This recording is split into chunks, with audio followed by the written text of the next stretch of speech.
వైకుంఠ ఏకాదశిని పురస్కరించుకొని ఉమ్మడి నిజామాబాద్ జిల్లాలోని వైష్ణవ క్షేత్రాలన్నీ కూడా ఈరోజు భక్తులతో కిటకిటలాడుతున్నాయి. ఉదయం నుంచి కూడా స్వామివార్లకు ప్రత్యేక అభిషేకాలు, ప్రత్యేక అర్చనలు, పూజా కార్యక్రమాలు నిర్వహిస్తున్నారు. నిజామాబాద్ నగరంలోని నిజామాబాద్ జిల్లా కేంద్రంలోని సుభాష్ నగర్ రామాలయము, అయ్యప్ప ఆలయము, అట్లాగే ఉత్తర తిరుపతి క్షేత్రాల్లో పెద్ద ఎత్తున ఉదయం నుంచి కూడా భక్తులంతా కూడా స్వామివారి దర్శనానికై వేచి ఉన్నారు.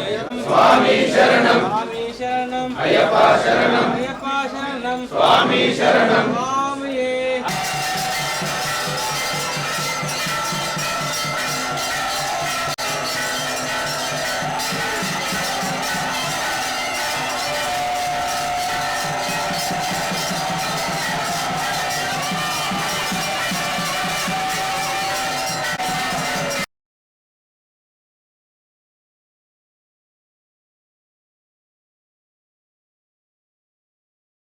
ఉత్తర ద్వారం దగ్గర ఉదయం 4 గంటల బ్రహ్మముహూర్తంలోనే స్వామివారికి వైకుంఠ ఉత్తర ద్వార పూజ, తర్వాత సుదర్శన హోమం. ఈరోజు ప్రత్యేకం ఏమంటే సుదర్శన హోమం, తర్వాత స్వామివారి కళ్యాణం కూడా, లక్ష్మీనారాయణ స్వామివారి కళ్యాణం కూడా జరిపిస్తాం. ఇది ఈరోజు ప్రత్యేకత. ప్రత్యేక కార్యక్రమాలు ఈరోజు ఎట్లాంటి అభిషేకాలు చేశారు? ఎట్లాంటి అన్ని స్వామివారికి నవవిధ అభిషేకాలు, గణపతి హోమం, నవగ్రహ హోమం, పూర్ణాహుతి హోమం అన్నీ అయిన తర్వాత భక్తులందరిచే పంచామృతాలు, నవవిధ అభిషేకాలతో అందమైన అలంకరణ, స్వర్ణాలంకరణ. ఈరోజు స్వామికి ఏంటంటే స్వర్ణాలంకరణ, ఉన్నటువంటి ఆభరణాలన్నీ తీసుకొచ్చి కూడా అలంకరణ చేసినాం. ఈరోజు వైకుంఠ ఏకాదశి సందర్భాన్ని పురస్కరించుకొని ఇక్కడ అయ్యప్ప మందిరంలో ఉన్నటువంటి లక్ష్మీనారాయణ స్వామి టెంపుల్ని దర్శించుకోవడం జరిగింది. దాంతోపాటుగా హరిహర పుత్రుడు అయ్యప్ప స్వామిని కూడా స్వర్ణాలంకృతుడైనటువంటి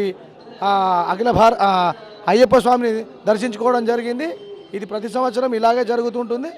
ఈరోజు భక్తులతో మందిర పరిసర ప్రాంతాలన్నీ మారుమోగిపోతున్నాయి.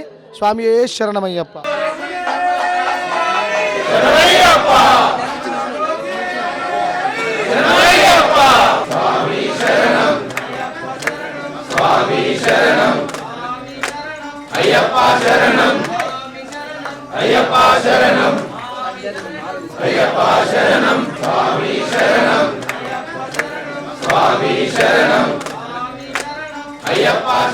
బాగుంటుంది స్వామి. ఈరోజు ఉదయం నుంచే అందరు అయ్యప్పలు వచ్చి ఇక దర్శించడం జరుగుతుంది. వైకుంఠ ఏకాదశి సందర్భంగా అందరు సంతోషంగా ఇక ద్వారకాముఖం నుంచి అందరూ వచ్చి దర్శనం చేసుకోవడం జరుగుతుంది.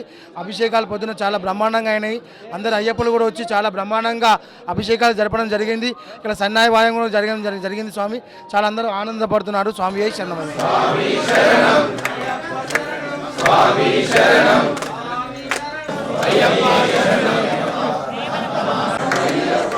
శరణ శరణమయ్యప్ప.